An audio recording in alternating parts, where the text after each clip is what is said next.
With RLCS World Championships just around the corner, pretty sure this Friday, yeah, the 13th. I thought it'd be a good idea just to recap North America and their league play and see what happened, who's going to be the strongest going in the Worlds. You guys might be wondering right off the bat, why does my opinion matter more than anyone else's? Well, my opinion doesn't matter more than anyone else's. However, I'm someone who's watched pretty much every single Rocket League tournament there is. I follow both North America and Europe. I'm heavily invested in the esports scene, so everything that I say and all the guesses that I make are not just shots in the dark. They're going to be educated, and I have actual proof to back up what I say. But like I said, I'm just a guy, just like all the casters. My opinion really doesn't mean more than any other opinion in the world, but I'm giving it anyways. And I'm not going to do an EU of this, basically because I didn't watch too much of EU, but I might do a very, very quick recap at the end of this, so if you want to just know about EU, just skip to the end. So yeah, if you're looking at the regular season stats, yeah, it doesn't look good. G2 and Cloud9 at the bottom, and Rogue. Now, me being a G2 fan, this really hits hard. NRG's still at the top, but we're going to talk about why these RLRS teams were able to come in and just kind of dominate the RLCS teams. Now, you can make a case that Ghost Gaming and Space Station Gaming aren't full RLRS teams, but they do have they did pick up RLRS players. Space Station Gaming picked up one, and I think, if I'm not mistaken, Ghost Gaming picked up Atomic, who was an RLRS player. So yeah, basically all the teams that did very well consisted of at least one RLRS player, if not three, from the previous season. And they just brought an entirely new meta to the playing field. It was more aggression, more bumps, more demos, basically NA, but more NA. The NA style of gameplay being just go full monkey mode. And yeah, it is a very controlled aggression. It works very well. As you can see right here, I'll explain to you how this score sheet works right here. You basically read it, Cloud9 lost to Birds and Bees, who are now E-United. So as you can see, Cloud9 lost one, they lost 2, 3, 4, they lost 5 games this season. I mean, you could just look right here. But yeah, it was bad. It was bad. The only teams Cloud9 were able to beat were Ghost and G2. And you might be wondering, well, NRG is an RLCS team. Why didn't this new meta come in and just take NRG by surprise? Well, they're NRG. Let's just put it this way. They are so dominant at the game that even this new improved meta of playing Rocket League wasn't enough to take them down. The only loss they have, and it's kind of funny, the only loss NRG have is to Rogue, who was projected to be the worst team in NA. The only reason, now this is not shots fired at Rogue at all, but Rogue, before their win against NRG, was at the bottom, very bottom. They beat NRG, who had already clinched the #1 seed in North America, and the game against Rogue, the worst team in North America, meant literally nothing. They could have lost all 3 games and it would have been fine. But they didn't care. I really believe that there's no universe where Rogue truly beats NRG.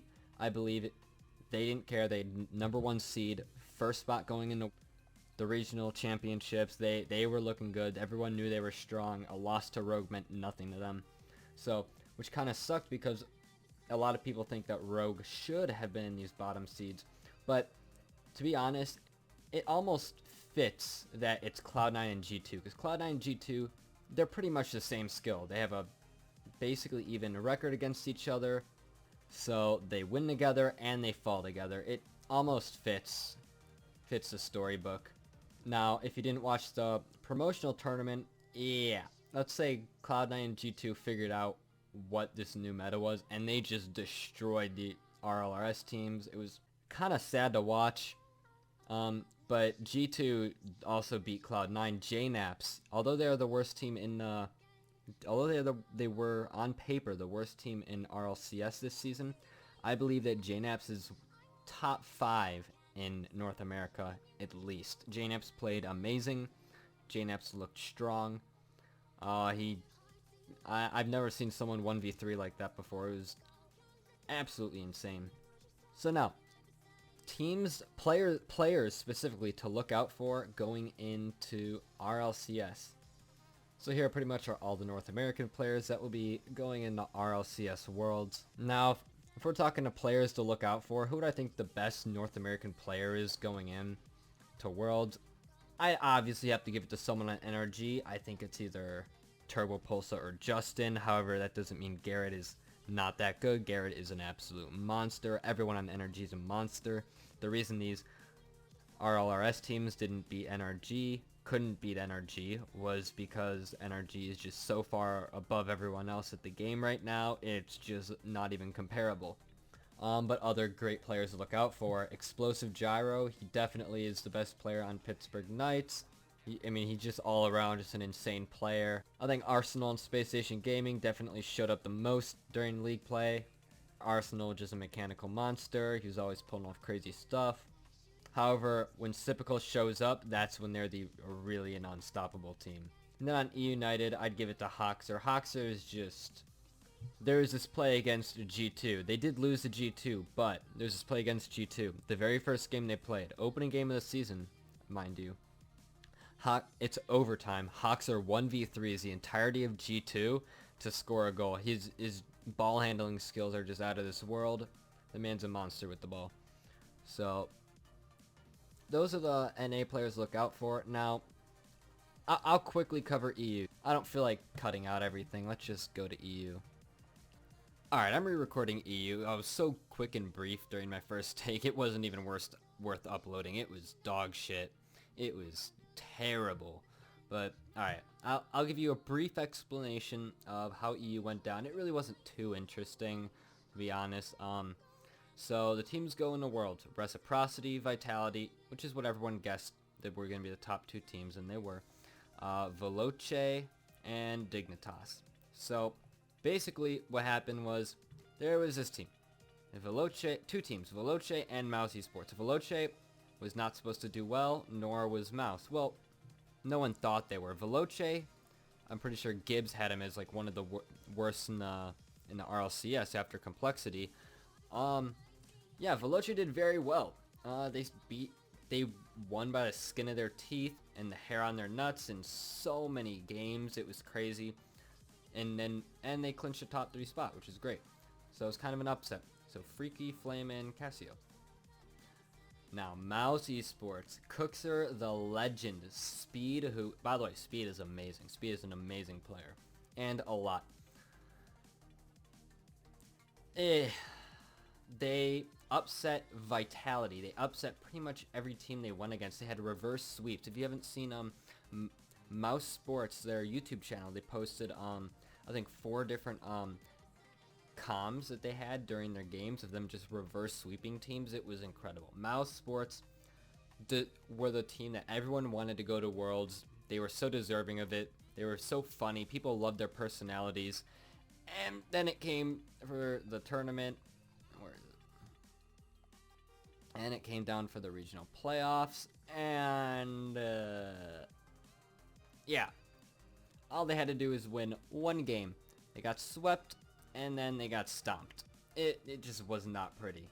When they beat Vitality the first time, Vitality was not on form, so it makes sense that Vitality beats Mouse Sports, but by this much was crazy. And then Reciprocity, who was supposed to be the second best team in North America, I'm sorry, the second best team in Europe, yeah, they beat Vitality 4-0, so it makes you think, was Vitality really on form?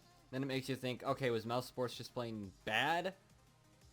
But then they lost to Dignitas, who they beat 3-0. So it's just so crazy how Europe is. This is how Europe is, for those of you who don't watch. Europe is just, this team should win, so they end up losing. This team should lose, so they end up winning. It just doesn't make any sense. The only shit tier team that played like shit was Complexity Gaming.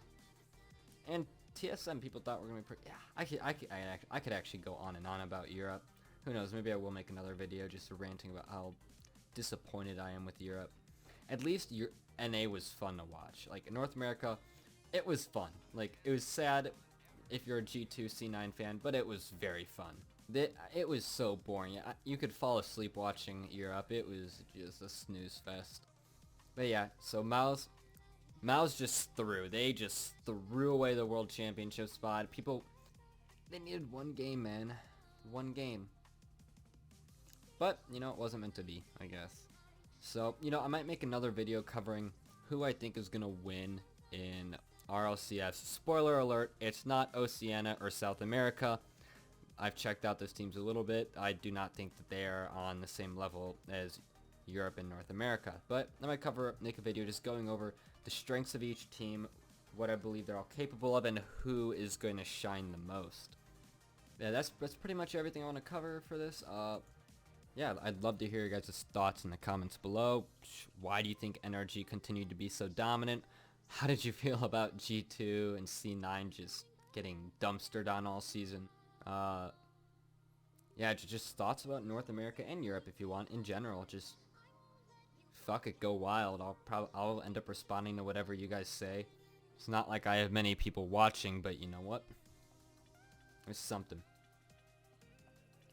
This is, speaking of not many people watching, this is about the time where me, a small channel, I start begging for subscriptions.